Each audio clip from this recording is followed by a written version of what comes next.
This episode of Super Pulp Science is brought to you by Red Earth, a one-trunk theater production presented by Theater Projects Manitoba in partnership with Prairie Theater Exchange, which sounds fancy, but the truth is, it's a play about going to Mars. And when it's over, you get a graphic novel about going to Mars. So what should you do? You should go to our play. Tickets available at brownpapertickets.com.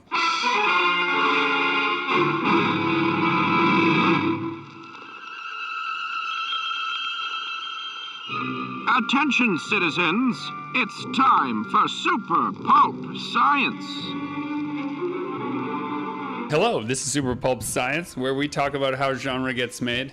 I am your host, Gregory Kamichek. I'm here with my long-suffering co-host, Justin, of Chasing Artwork. And Justin has brought somebody in today for a reckoning. Hello, Ian. Hi. So I come into the studio the other day, and there's Justin working away at his computer dutifully. Maybe he was paper trolling by then. What I noticed first was the giant black eye he had. And so our special guest today is Ian, who punched out Chasing Artwork. Oh, man. You know, it's... Welcome. Happy to have you. Yeah, that was a weird moment. I had some people over on the weekend, and Justin was one of them, and he shows up with his black eye, and I was like, "What happened to you, slugger?" And he looks at me with this look of determination in his eyes. You. I said, "Oh, he's gonna get me back for that." So when you're not punching out our co-host, we'll come back to that story later. Yeah. So we'll just leave people hanging. What do you normally do? I'm a software developer for a small company called Tutelar Technologies, and we have dug ourselves into a niche in the manufacturing industry. Dun, dun, dun. Yes, very, very far from the arts. Well, you say that, but you guys are doing some pretty creative stuff. So one of the things that goes on in this show often is we talk about the work-life balance of being a freelancer, and Justin would often point out Ian to us, dear listeners, as somebody who he thought had a really great work-life balance, who was a freelancer, who worked in a creative field, even if he doesn't conceptualize it that way himself, has to serve masters in distant lands, and has to stay healthy, fit, and productive on his own schedule. So since all of those things are valuable to all of us in our freelancing lives, we thought we would bring you on. At some point in the podcast, Justin will hit you with the right cross. Oh. This is what I know. Oh, this isn't the celebrity boxing episode? No? Yeah, you know, it's funny that you word it that way, and I, you know, just seeing you yesterday, you worded it as life balance. Yeah. And I thought that was very interesting, because I didn't think that I wasn't aware if I've ever really expressed that to either of you in the past, but balance is truly one of the fundamental philosophies that I guide my life by, is balance. You know, I'm obsessed with the yin and the yang.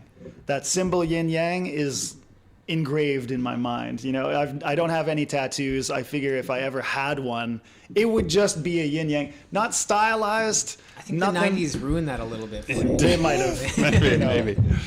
But I'm very influenced by that whole concept, that concept of the balance between, you know, chaos and order, and it is something that I try to enforce in my life at all times, you know. And so life balance, as you're saying, which may allude to the idea that I try not to focus too much on one thing. You know, I try to spread my interests out. So, you know, I'm very passionate about my work, but at the end of the day, I don't want to. That's not the only thing that I want to do, right? I want to engage myself in other things that I think benefit my life, and as a whole, each of those different things benefits one another.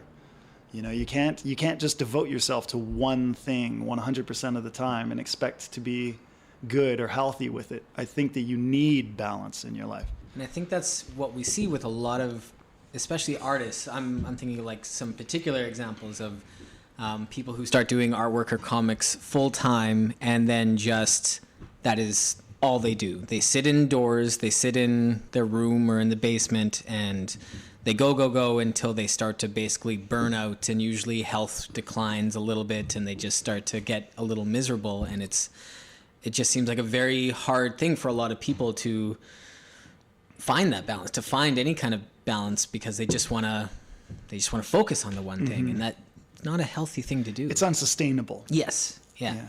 Too much of anything. Well, yeah, and we know a lot of those people in our world, and we know a lot of people that look or listen to this podcast or whatever, and they think, oh, you guys kind of have it figured out. But I think an important point is that we don't necessarily have it figured out. We still look to other people who we think maybe have it more figured out, who are outside of our creative peers, and say, like, what are they doing that is the same, and what are they doing that's different, and what are some things that we can big bore or steal from that? And as we were walking back from the coffee shop today before the show, you were talking about how when you get jammed up in trying to figure out a new piece of the programming that you're doing, you have a boss, you have a mentor, kind of. But the way you were describing the relationship was nearly identical to the way I hear writers and comic book makers talk about their relationship with their editors, right? It's like, I know the story, I know the structure, I know what it is I'm trying to do, but I just can't see the forest for the trees right now. And so you find someone who is looking at the bigger picture, maybe. Is that how you would describe that? Yeah, the forest for the trees idea, and just having someone who can see the bigger picture. For the first 2 years of my, I'll call it employment, I was technically working as a contractor, and we can get into that a little later. But for the first 2 years of my employment with this company, I went into it never really understanding what it was that I was doing. I would go into it, and I would be assigned a certain task, and whenever I completed it, I would sort of come up for air and talk to the boss, and he would just sort of like expand the blinders just a little bit more to let me see just a little bit more of the bigger picture. And every time he did it, I felt like I was overwhelmed. I was like, man, I'm not ready for this. I was never trained for this. I don't know what I'm doing. And then he would just say, no, just go figure it out.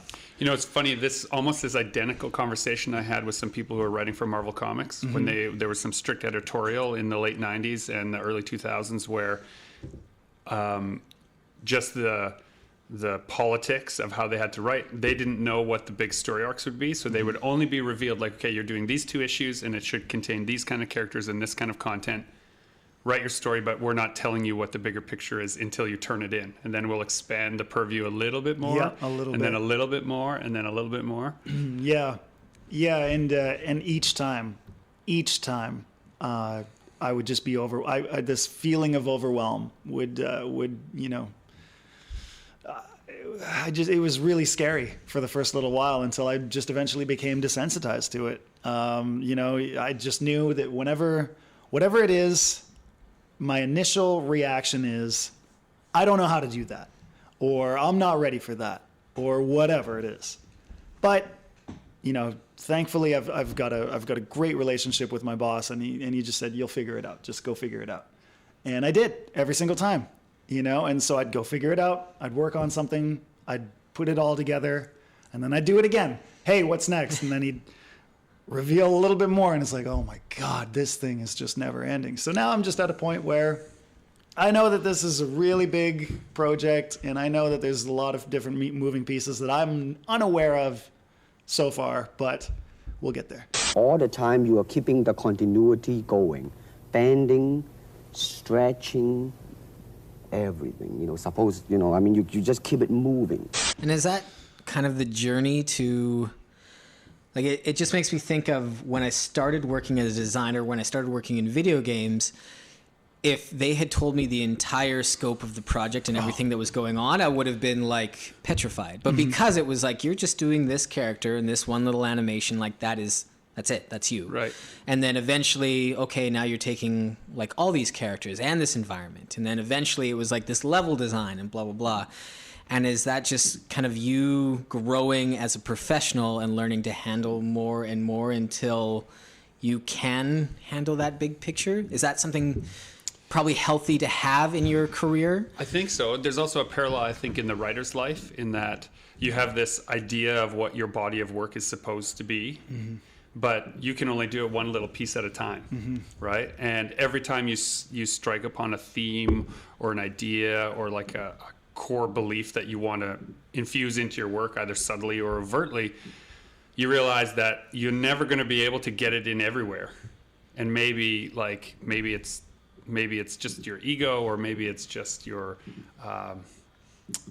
like an overabundance in like imaginary confidence that you have at the beginning of a project that you use up too soon. And yeah, I feel like you shouldn't try to do the whole big picture, right? It's partly, I mean, it's one of the reasons we got you in this chair, because we see you as someone who is sitting in as a piece of this big picture, but has to sit down and grind. Yeah, well, right? And to answer Justin's question as to whether this is, part of the job and a necessary skill, I would absolutely say yes. That this is the kind of thing that I think a good visionary director, whether that's a manager or editor or writer or anything like that, someone who needs to be able to direct people, needs to have a good understanding of the big picture. And I think that, my boss has exercised a very important technique in just showing the people enough, so that you don't completely overwhelm them with just the huge scope of the project that you're working on. Just enough to like make sure that they can handle it. And then when they're ready for more, you give them a little bit more. Does that help the person in charge kind of keep a measure of control as well? Like if everybody knew everything, would it start to be like too many cooks in the kitchen? Like everybody would start to have big ideas about the overall picture? I can imagine so. But because you're kind of like isolating tasks, it's, what I'm getting And I at? also think that in any realm where you're trying to be a first mover, or you're trying to innovate something, if you systematize the big picture too soon, now you're limiting people's ability to change, grow, or adapt within that system, right? If it's like, well, we're not doing anything, we're not doing any A's because the project is B. Sometimes that is the solution to something you're trying to solve, and you shouldn't discount it. Absolutely. I think it's a key skill when you're managing people, in order to be able to try to set people to certain tasks, because that the strengths and weaknesses of your team. But from an individual perspective as well, the whole creative process, you may have a general idea of what you want the kind of story that you want to tell. But in order to write, any specific chapter or any specific paragraph, you need to zone in on like the very specific things to that. So it's important to kind of have the big picture in mind, but you need to focus on the smaller things. Yeah. Like, how will I get there is one thing, but I'm here is kind of what you need to do. Yes. Right? Yes. And if you overwhelm yourself with that big picture, then you're constantly wondering, okay, like you may just be overwhelmed with information that's going to ultimately block you from accomplishing the task that you have in front of you. That's why things like we use a very simplified version of Scrum at the studio, Right. where it's single tasks on Post-its. And a lot of the times when I'm feeling overwhelmed with the amount of things going on, I'll make a list, and it's like that one thing on the list, like that, as I'm just putting on the blinders, and that's all I'm thinking about or doing. Just so you can move it. Yeah, you got to keep moving, and if you keep thinking about everything, you're gonna trip Absolutely. yourself up. That's funny. Because you're giving you have a really good visual description of the way that I'd like to imagine just software development. Like it seems to me like there are a lot of people around me that like to call what I do some form of wizardry. Yeah, I always call you an internet wizard. Yeah. His screen looks like a hacker screen from a movie. Yeah. It's all nice colors and code. Basically, if you bump into Ian at a coffee shop, you have to imagine the scenes from Swordfish. Remember that 90s movie? Yeah, there's definitely a heist across the street, and he is orchestrating. Yeah, it's a tough thing for people to kind of wrap their heads around, because what they see is this magical box that is capable of incredible things, and Anybody who's dabbled a little bit can get overwhelmed very quickly. Man, there's so much to know. There's so much technology involved, and I can understand that would be overwhelming. But the way that I try to describe it to people is actually no, like you can kind of break anything down, any big system. You can kind of break it down. If you look at it for what it is, if you look at, the computer as this magical box that just does these incredible magical things, and the internet as a whole is this vastly complex network of information and data transfer, then yeah, you can kind of see it like, oh, that's a scary monster. But the fundamentals of everything in a computer is a very, very simple machine at the end of it, right? Binary. It's on or it's off at the most simple level.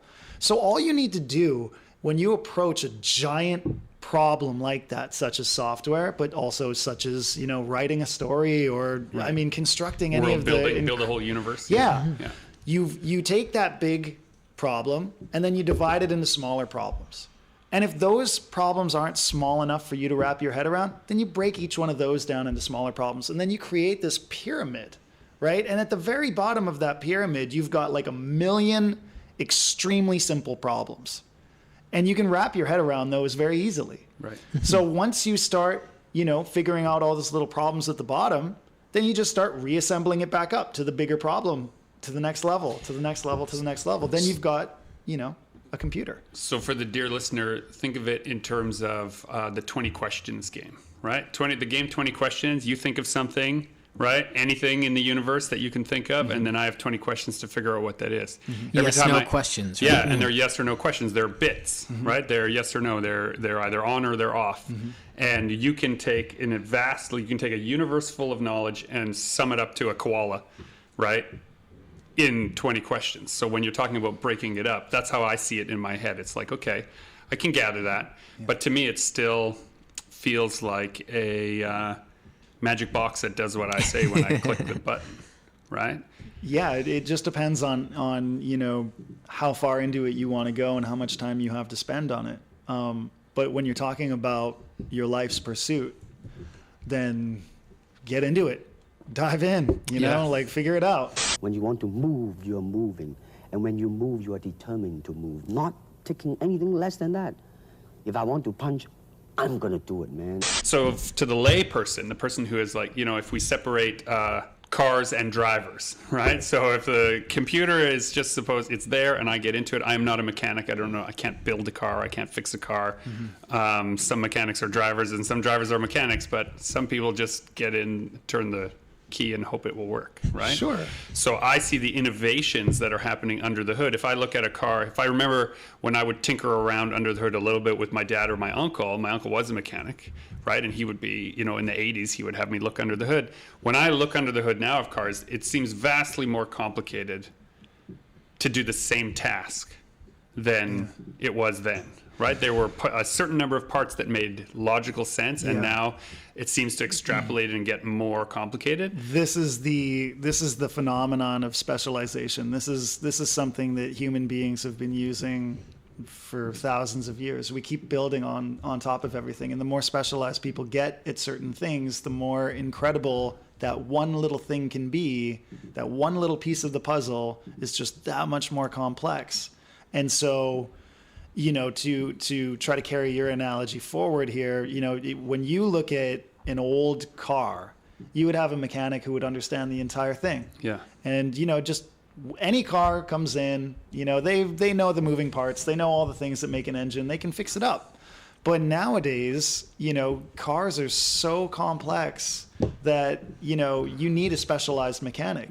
It might come to a point where, maybe one mechanic can look at the problem, but you know what? I don't deal in whatever this part is. You got to take it down to the specialist. Probably more so. I don't have admin privileges on this type of car, so I can't. Yeah, well, that happens with the modern cars, right? Like certain things have computer systems that are, your average mechanic says, no, you have to take it to the dealer. We can't actually open this. We're not allowed. They lock it out. Yeah. But the whole idea of specialization is that the deeper that we get into the complexities of modern invention, you're trusting the person next to you to have the same level of knowledge, specialized knowledge, that you do in the thing that you're making.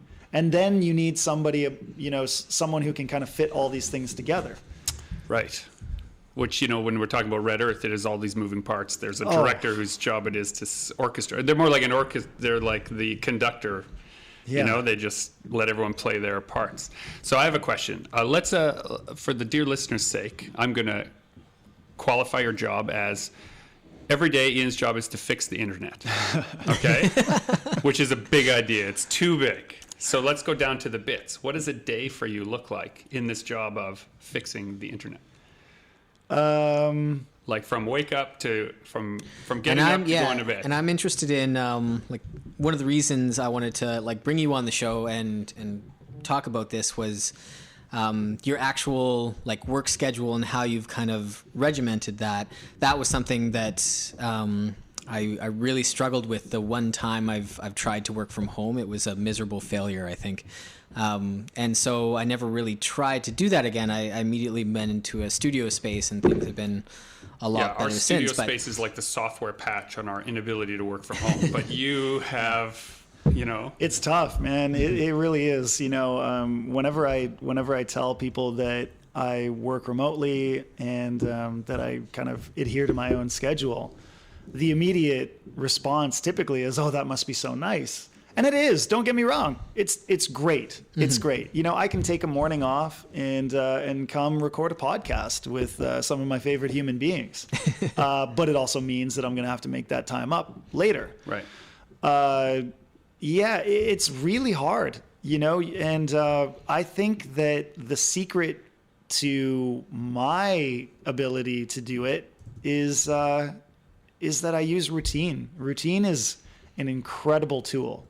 That we have, that all animals have, really. It's your way of, bringing order from chaos.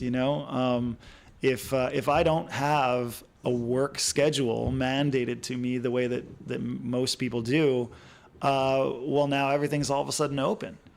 And so I need to create my own routines, or this is the way that I've done it, is that I create my own routines and I adhere to them, just as though I were working on a normal schedule. I'm pretty conventional in the sense that I start early in the morning and I finish later in the afternoon, only because I feel that my peak productivity times are in the mornings.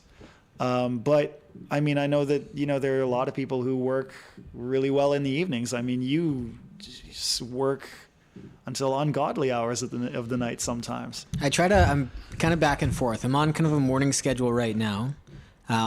But it's that whole everything in moderation, including moderation. Yeah. I typically like a later start and a later finish. I like working between 7 to midnight. I like that pocket of time because I feel like nobody else is working, so I can I'm on my own a little bit, I guess. And then every once in a while we'll have projects coming up where we need to go to 2, 3 in the morning, but those don't come up too often. So when they do, they're almost a little exciting. The stress and the craziness of it. It's funny you identify that you understood your peak productive time. So when I'm doing art, my best time to make art is usually between 8 p.m. and 2 a.m. Totally. And my best time to write is 7 a.m. to noon. Wow. Right? Is just how my brain clicks in, right? And so if I do those two schedules in the same 24-hour period, right, then I'm completely exhausted because I've stayed up super late and then I've gotten up super early and I can't sustain that. So when we're talking about balance, it's picture a seesaw and I'm running to one end of it and it tips, and then I run to the other end of it, it tips. And there are times in that process where I'm standing in the middle. And that's often when I'm at a show or I'm doing a TV interview or I'm doing something like that, where I'm standing in the middle, and to the outside world, it looks like I have all this balance, but it's just because I'm on my way to the other side of that seesaw, right? And so I thought it would be good, again, to have this conversation for that reason. Yeah, it's interesting that I think you just said, sorry, that you are more creative late at night. Visually, and then with words in the morning. Oh, I see. Yeah, so like from 8 to 2 a.m. I would love to just do nothing but make art, and from 7 a.m. 6 to 7 a.m. to like noon, I would love to do nothing but write words. And so, what would you say is the best time for you to actually execute on the ideas that you've created? So that, to me, I think, or looking at what you do from my outside perspective, writing the words to me is the execution. You can dream up all the fancy ideas that you've got, all these wonderful, imaginative ideas. But at the end of the day, you need to put those ideas to words. Right. That's the structure. The words become the structure. Yes, that's true. So when would you say is your best productive time for just the execution of those ideas? Probably, between the hours of 8 a.m. and noon. Yeah. So that's interesting. Each of your days begins with order and slowly descends into chaos. Yeah. Well, and what I'm up against right now is, the needs of being a good husband and a good father also, which for anyone who is either of those things, right? Those hours are from 7 a.m. to 8 p.m. or 10 p.m., right? So there's all these other expectations of my time and expectations that I have on myself for my time that are also competing with all of that. Be formless, shapeless, like water. Now you put water into a cup, it becomes the cup. You put water into a bottle, it becomes the bottle. You put it in a teapot, it becomes the teapot. Be water, my friend. And let me just go back to the way that you phrased that there, descends into chaos. See, I purposely try to avoid that sort of phrasing. And again, this comes back to my obsession with yin and yang, is that people often think of yin and yang as being the representatives of chaos and order. And I think that that's a good way to keep it in your head. But unfortunately, I think most people believe that chaos is a bad thing, right? A lot of people think, the yin is bad and yang is good, right? Chaos is bad, order is good. It's not. You have to understand that when you look at things from a real balanced approach, both are good, both are bad. So the term chaos, although it typically denotes some negative meaning, chaos is also where all creativity comes from, right? That is the abstract. That is the ether, Those are all those happy accidents that you didn't plan. I was like, oh God, that looks good. I didn't mean to do that, but by accident, in the chaos. Right. You learned so many things from that chaos. And then order is the execution, right? So when you've got another way to look at, order and chaos might be creativity and rigidity, right? So if you're going to say chaos is bad and order is good, then you would say creativity is good and rigidity is bad. If you are a being of pure order, you may be very good at executing things, but you're never going to create anything new. Right. You're going to go stagnant, right? Any deviation from your plan is going to break the system. Well, and when you come back down to this idea that you were talking about of specialization, right? That's where I think you have these groups of people who glom onto each other, right? One person is really good at executing an idea, and one person is really good at coming up with wild ideas. You had this in the video game world, right? Where you would have people come to you and say, okay, generate a whole bunch of ideas for this X, right? You'd turn in that art, and then someone else would say, okay, we're picking this, it fits with this structure. That's what we're doing, right? So we've started to specialize even the idea of who makes the decision.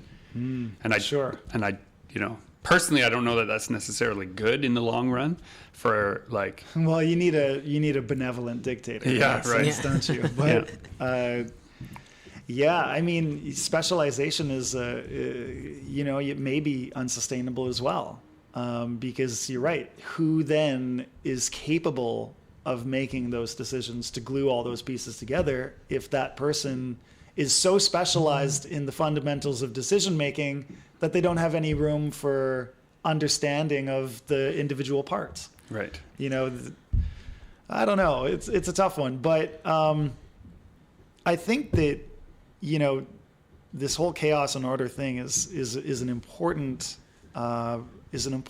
topic, especially for people who want to work by their own schedule, you know, and especially for creative types.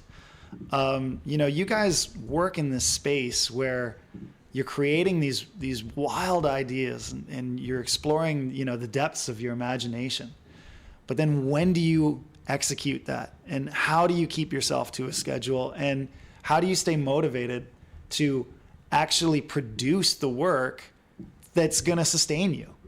You know, like, you need to sell something at the end of the day. Right. Or you need to be paid somehow. Right. So, in order for it to be a job, yeah. Right. Rather so than just a pursuit. where is that balance? Because you can't just sit around in your basement and dream up all these really cool ideas and then never execute them. Right. No one shows up with a clipboard saying, like, hey, we're here from the Potential Energy Bureau, and we think that you have a lot of potential energy, and we'd really like, you know, I'm looking at my notes here, and you've got some great ideas that haven't been realized. Do you think you could bring those out into the world? That's not going to happen, right? Is what you're saying. Yeah. So you have to find the time to execute. You have to find the time to execute it. Well, how do you do that? Because that's what you're doing. Routine. Again, I use routine as a tool to do that. Like I say, I've identified the times that I'm most productive, and I think there's just something to be said about a daily routine. Okay, I don't want to let you off the hook yet. Let's imagine someone is right now listening to this and saying, oh, well, this sounds great in theory, but how do I figure out when I'm most productive? And what do I do when my most productive time is in conflict with the expectations of my regular schedule? My first thing with that, like what I started to notice when I was kind of like working to my own schedule, is I needed deadlines. I needed events. Like, I couldn't just work with nothing at the end of that. I needed to know, okay, at the end of this month, I'm going to a trade show. I'm showcasing all this stuff. I'm going to try to sell it. Like, that is my goal. So I have like that motivation and that reason to kind of keep my schedule and keep productive. Print deadlines with books and stuff like that as well kind of kept me on track. But anytime I have like a month or two of free time where I don't have like anything set, I feel like I just kind of fall to pieces, and I'm not as productive as when I have that goal at the end of the journey. Right. Yeah, So- well, and shows do that for us. Shows right? really do that. Like, that's kind of I feel like a huge, it's the rocket fuel that like keeps this thing going. What's interesting, though, is like, when we're talking about that, then we're talking about a macro scale rather than a day where you have to separate, you know, your execution from your exploration. Now we're talking about like a month period where we're exploring all these ideas, making up a bunch of stuff, and then you have to stop making up But isn't that stuff just breaking it and down? then Like, race. here's your month. You break it down. Okay, that last week is when everything needs to go to print. Okay, Right. well, the week before that, I've got to finish it up. The week before that, I'm painting. The week before that is like coming up with it all and getting it all ready to go. Right. And so what I'm asking, or maybe what I'm talking about, I'm not asking a question now, I'm just pontificating. Okay. Should that structure, I've been doing a lot of reading right now, and I'm kind of obsessed with the notion that the way we do small things is the way we do everything, right? The way we do anything is the way we do everything is kind of the idea, right? And so would you and I benefit from structuring our day to have all of those pieces in every day according to a routine, rather than let our routine be a monthly schedule? Like, is there too much wildness at the beginning of the month and too much routine and execution at the end? And is that ultimately harming our entire process? This is my query. When I watch the way the two of you work, that's the magic box to me. I don't get it. I don't understand how you do what you do, and how you stay motivated and how you work on a day-to-day basis. I'm constantly amazed by it, because I don't think I could work the way that you guys do. I'm a man of routine, and I think that a daily routine is just sort of helpful. It just, like, you just kind of get the machine moving, and once the machine's moving, then you know that you're working towards whatever it is that you're trying to accomplish. I think that there are going to be a few different kind of systems, and anyone who's listening who's thinking, I really want to do my own thing, and I want to, sell my ideas and or my art or whatever it might be. I think that there are a few different systems that you can use to try to get there. So as I alluded to earlier, when I started working for this company, I started working as a contractor. And so the way that our contract worked was I would just charge units, right? And units were just units of time spent working. So any hour that I worked, I got, that's a unit sold, right? So there's a price. There's a price on an hour. Yeah. And so I only get paid for the hours that I work. And the nice thing about working in that sort of style was that, like, if I didn't feel like working today, I don't have to. I'm not going to work, But that also means I'm not going to get paid. So in months when, the bank account is kind of hurting a little bit, well, maybe I just work a little more, right? Just kind of balance that out. I think that there's something there that I think young creatives can also do there. If you kind of treat yourself as a contractor and you say an hour of work is worth, this much money, and you can look at your finances at the end of the year and just try to figure out some sort of price that might be. Yeah, and we're not talking about driving your Rolls Royces. We're talking about like a sustainable living condition. Yeah. And as a result, I created I've got a development journal with the amount of hours that I've worked in every single day and what I worked on. And I think that has been a really, really important skill that I've carried forward now that I work salary, but I maintain. So what did I work on today? At the end of every day, I spend 15 minutes or 20 minutes or something like that to just write down what it is that I worked on today, how much time approximately I took on it, and of course, how much time I worked overall in the day. And I found that to be really, really helpful. You're like a production manager's wet dream. Nobody likes doing that on their own. No. We always have to get, or we're maybe, always forced to do that. You know what? There's at least one person in this room right now who does like doing that, right? Yeah, where's Sam when I need her? Yeah, she also likes doing that. Guys. Dan's here in the room also. No, he doesn't like doing that. Phew. But okay. But what I'm trying to express in this is that I feel that keeps you honest with yourself. I don't necessarily share that with my boss or coworkers or anything that. It's for me. Yeah. So that I can keep myself honest, because you have to drive yourself, right? Especially when you are self-employed and you're running your own business, man, you've got nobody coming down on you to get you working. You have to do that yourself. Right. Mm-hmm. And so you are your own boss. Make something so that you keep yourself honest. Ultimately, martial art means honestly expressing yourself. Now, it is very difficult to do. I have lots of projects that I'm putting time into for the future, right? So part of how I see my creative journey being sustainable is that I must always have a project that's available to a publisher should serendipity occur and you're in that elevator, you're in that room, you have a thing that you're passionate about, and if they say, show it to me, you can. And it can't be the thing that you just sold to someone else, right? It's not sustainable for the thing that you're always showing your new potential client to be a thing you already sold to another client, because that's already gone and they don't want to do something you gave to someone else. You have to have something new and fresh.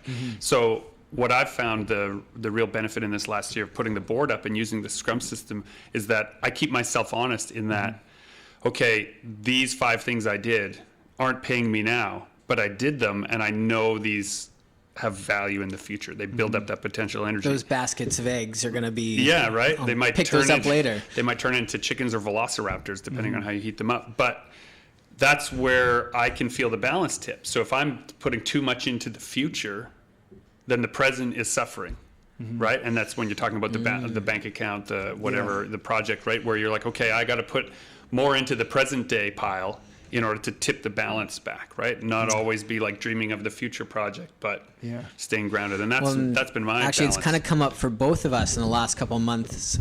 Choosing a project, you can work, a project comes up and this will take like 3 months of your time, but it's going to take all your time. So you're going to take on that project, or there are some Comic-Cons, some trade shows that you could do instead, which will be more like financially rewarding, but long term they don't have that tail. Yeah, and that's what you're talking about. Yeah, that is what I'm talking about. You know, like working on Red Earth is a good example because, you know, I finished a book for it, and we have the stage show, and, you know, we have some new technology essentially that we're trying to develop that would make it possible to adapt a whole bunch of stuff that we're doing to other shows.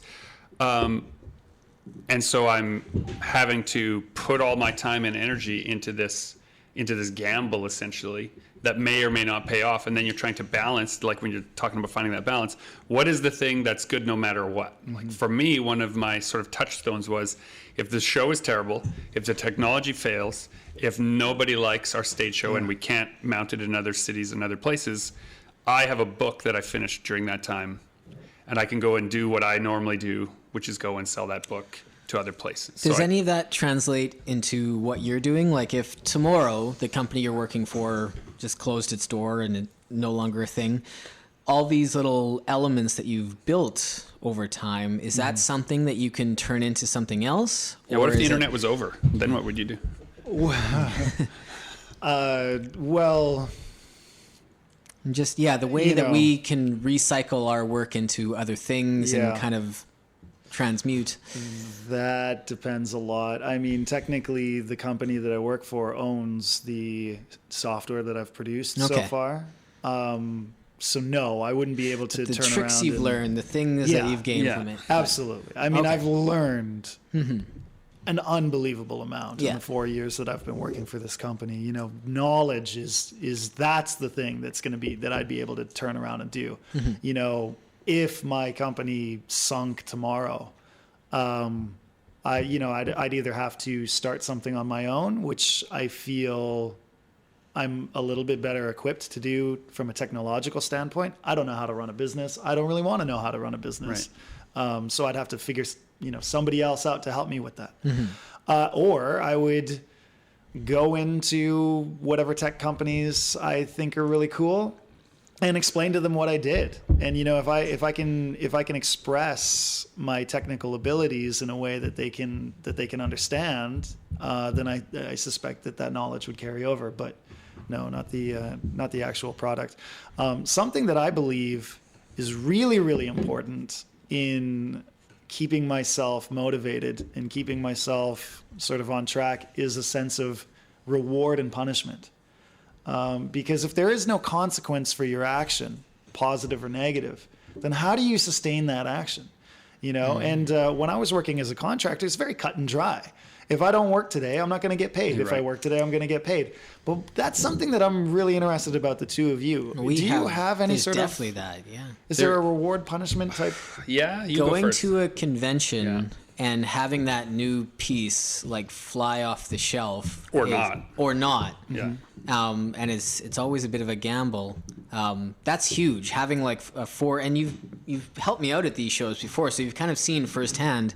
Having 4 days of like hundreds of people come up and gush about how much they love what you're doing. But see, that's always... So that's the reward. And then the risk or the punishment is you got to work for a month with no input, external drive. These are long-term. Like I'm almost thinking more of like a Pavlovian type of response mechanism. Like if I don't do this today, how am I going to pay for it? Like later, I need an immediate feedback. Yeah, you need that in a day-to-day. You know what I mean? Like what you're talking about is a span of months. If you put in 6 hours on this piece and make it all it can be, that eventually it's going to sell, or you hope eventually it's going to sell. And you're constantly reading the crowd to see what sells and what doesn't.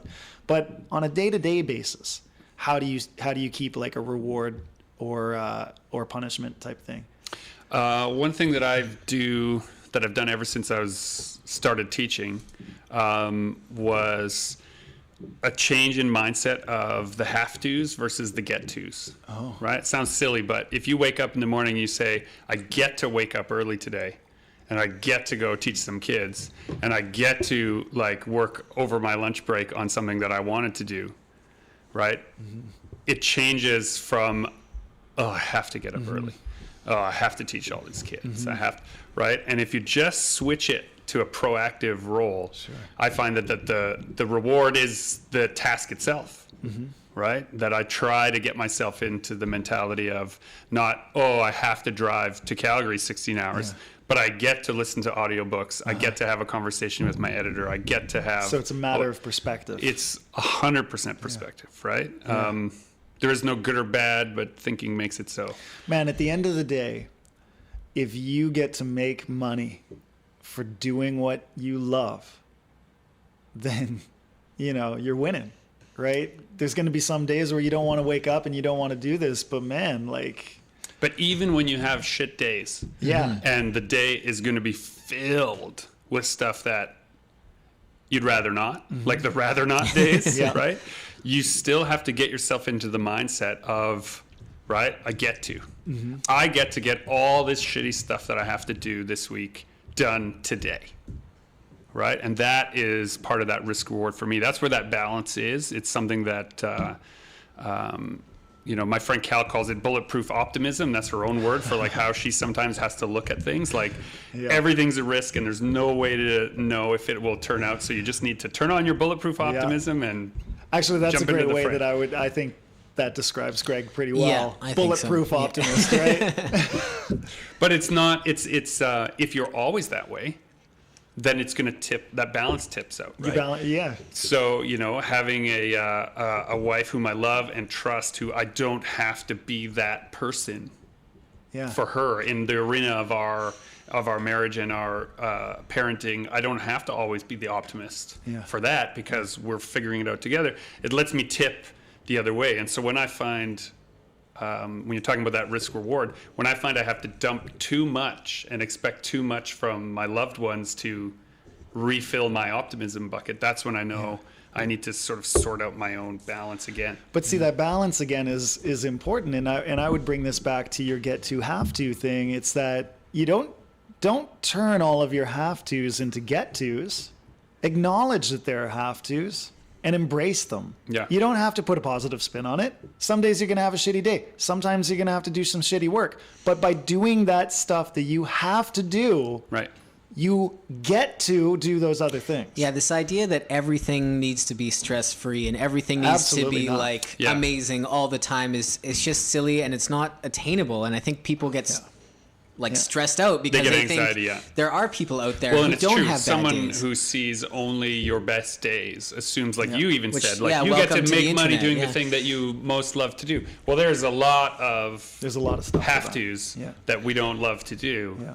As keeping this whole ship afloat, but we sustain it through the love of the time that we put aside to do the stuff we like to do. Yeah, I mean there are a couple of analogies that kind of come into my mind just on that topic. First of all, how is it that people portray themselves in public and certainly on social media?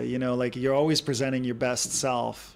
But you're not giving a very realistic indication of the real you. Right. The real you has some quiet and down times. Running water never grows stale, so you got to just keep on flowing. Another interesting thing might be the way that corporations tend to use talent. Like if a big company, let's call it Starville, comes along and hires an artist, and just saps all their best work Let's out call of him them. Dustin. Dustin, and saps all the best work out of Dustin. Then Starville has this incredible product, right? And then what you don't see though is that they're constantly discarding used artists. Yeah.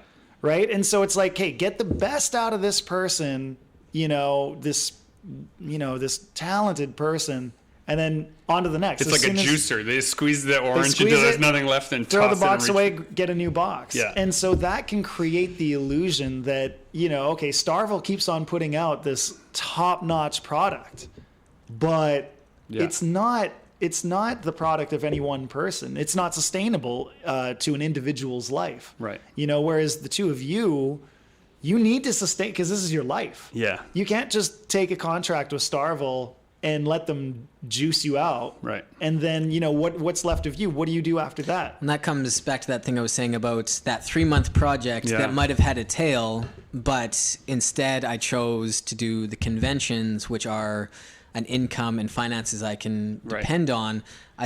And it was with a company, not Starville, but another company that wanted a lot of my time and wasn't necessarily willing to pay for my time, but they promised a lot of like potential maybe afters. Right. And you have to kind of weigh that against like, okay, is this really gonna be the golden goose that keeps giving back, or is this gonna take away from me in the long term? Yeah, totally. And I think there's sort of like three, I try to divide my time in 3 areas, like the sort of like, we've been calling it dream smoke in the studio lately. Like I'm going to put a certain amount of energy into talking to these people about potential projects in the hopes that maybe there's enough dream smoke that it'll fill the balloon enough that it can lift up off the ground. Right. Yeah. But they'll take all of your time away if you let them. Yes. And so having to say, no, I'm not available because I'm doing this hard work, which is organizing and sorting prints and like getting all this, like the infrastructure of a 10-day book tour, which is what's coming up for us, right? Which is just labor. It's just physical labor of getting all that stuff. And then also having energy to do the actual creative labor of the projects that I'm already working on, right? And so, but what I find is that you can get caught up in any one of those too much. And it's been good for me to be in the studio. If I was in this studio alone, it'd be a lot different. But when I see Justin switch gears, I don't always switch the same gear, but it asks me. It's always a key to me, like, okay, he spent this much time doing this, and now he's doing that. Should I reevaluate? Do I need to switch gears too? No, my task is different. I can stay on it. But it's just that for me, that observation is that mental switch of someone else who is also moving forward all the time, asking me to reevaluate which of these 3 things I should be in. Yeah. So... Yeah, and vice versa, it helps seeing what you're doing. It helps me switch gears as well. Is that why you started packing for Calgary? It is, yeah. I came. So here was another switch. Like I had something else that I was planned to do this morning, and then it didn't work. And rather than be like, oh well, I guess I'll just do whatever I feel like it. It was this knowledge of routine. It was like I know I have this huge amount of stuff to get ready for that. It's either this week or next week. This week or next week. So if I have these 2.5 hours that I didn't expect to have today, I'm going to do a bunch of work I don't want to do now so that I don't have to do it later. Right. So he was hauling all these heavy boxes out and sorting all this junk and, getting everything together. Yeah. It's interesting. Sometimes you just got to keep moving, get it done. Yeah. I want to switch things up for a second. Here comes the punch. Yep. No, he knows how to duck. So, say I'm a new freelancer. I just quit my full-time job. I'm going to start working from home. Me personally, I don't work from coffee shops, but I know both of you guys work in coffee shops quite often. And I wanted to know, as somebody starting out, what is your advice on working in other places other than your house? This was probably the last thing that I really wanted to talk about is the social element. The remote work, especially in the software industry, can be really isolating. It's just me and a computer, and if I want to stay in my apartment all day in my office, I can do that. And that shouldn't really affect the quality of the work that I do. But it does. But it does. Yeah. So again, it's all about balance, right? So even though I don't have any coworkers in this city, I still find that I need to be in a social environment because there's some stimulation there that keeps me productive. Maybe there's like a little bit of a panopticon effect, right? Like nobody's looking at what I'm doing. Nobody's judging it like my work ethic or anything like that. But I feel almost like, if I'm in a social environment and I'm working, I need to be working. Right. I'm not on my phone. I'm not on, surfing whatever on the internet. I'm working, and that is probably the biggest struggle for me personally is how do I get that social stimulation without actually having any coworkers? That's the big one. That is a big one. And so if we're talking to a young freelancer who wants to pursue this kind of work. Or an old person who is welcome to the freelance life. Yeah, I would just say keep it in mind because I think it's a very big thing. So Yeah. if you go to cafes or as the two of you have done, you've rented this incredible studio where you've got this creative space and you can just constantly bounce ideas off. I still need to leave it though. I still, like you say, I go, but when I'm writing or when I'm like really trying to work a problem, I love the white noise of a busy restaurant or cafe. If it's not busy, I can't work there. Like I don't want a quiet space of somebody else's. Because otherwise you could just do that. I could do that here. I need all of this random hustle and bustle. non sequitur information to be pouring in from outside, and the act of having to push it away creates clarity for me. Yeah. I think maybe along those same lines, I find I come up with my best ideas in the middle of a busy convention while I'm working. It's like because I'm in another city, because I can't work on anything, and because I'm surrounded by like all this other artwork, all these other creatives, that's like those 3 days or 4 days at a convention, I will just be thumbnailing and coming up with ideas like nonstop. Yeah, and the backs of, dear listener, if you're a Chasing Artwork fan, you go to his booth, all of his prints are on these little stands, and the backs of those stands, usually when he runs out of paper, are the storyboards of our next project, are usually on the back of those stand-ups, right? So he'll come back and he'll bring all these big sheets of cardboard that he'd used to display his art with all the new storyboards and all the new ideas, and he's like, okay, here's our next book, don't lose these. Oh man, you're setting up a real problem, Yeah, I think. you're gonna steal my displays. So, if you'd like to buy one of his displays, I will. Please contact Gregory Kamichuk at. So you're talking about this social element of like the coffee shop. For me, it's also a social side, but you do other things for balance, right? Like you join, like you're in a boxing club, and Which you is guys, where we met. Yeah. It was boxing. right? And that is, as I understand it, how you ended up first going to a show with him. Is you just met some dude that you thought could handle flying to another city and having the chaos of a show, even though you didn't really know each other. I think we just got along, and I feel like somebody dropped. I thought I was bringing somebody else. It was me and a good friend Will Little, who worked on Cassie and Tonk, and Ian knew him quite well as well. And I think we had a third person who couldn't make it. So kind of last minute, like I think I gave you like 2 weeks notice kind of thing. Do you want to come to Calgary for 4 days, all expenses paid? And you were like, sure, let's go on an adventure. I'll get lots of work done. Little did you know. Starry-eyed, thinking, wow, I'm going to go to a great Comic-Con and have a great time. Be so relaxed. Yeah, 15 hours a day working the nonstop. chaos of the chasing art. Yeah, that was like your first introduction to anything like. And I think I purposely like didn't tell him much because I knew what was coming and I didn't want to scare him off. You know, Justin, you are this perplexing blend of business and creative. That's a great word. Yeah, you are perplexing. I am constantly in awe how sharp of a business sense this guy has. While he's like, just I'm drawing Gundams today and dragons, and it's like, wait, what? It's but true. this guy knows how to make some money. I mean, he's got a great business sense. When I started doing freelance and stuff, was when I started running, and I found that was like a huge, great element to include, like just the endorphins and having a bit of exercise in your life. So if you have to stay inside all day, doing some exercise every once in a while is like really gets the creative juices flowing. It's just a very good idea in general. Yes. I don't know. And then having your friends up. throw punches at your face. Do you want to tell the story of the black guy? Or There's not much of a story. We were just. It's not a cool story to go with it. It's just. It's gotten me You're so not much as credit. good. The You're not as boxing fast as gym, you though. used to be. Is that what it Fine, is? I'm quick. Yeah. He's svelte. He's spelled. Well, this has been Super Pulp Science, where we talk about how genre gets made. We've been talking to Ian about work-life balance, and we encourage you to include that as you join the fight and make comics.